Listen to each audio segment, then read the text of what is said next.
இயற்கையில் இறைவன் திருமுகம் காண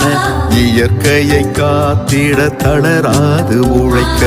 இளையோர் வாழ்வில் நம்பிக்கை வளர்க்க மானுடம் உயர்ந்திட சோர்வின்றி உழைக்க எல்லாம் இறைவன் மகிமைக்கே எதுவும் அயல நன்மைக்கே எல்லாம் இறைவன் மகிமைக்கே எதுவும் அயல நன்மைக்கே இறையன்பும் அருளும் போதுமே இறையன்பும் அருளும் போதுமே இனிகோ நெருப்பை இதயத்தில் ஏந்தி இகத்தை நாமும் வெல்வோம் இறையரசு கனவை விதைப்போம்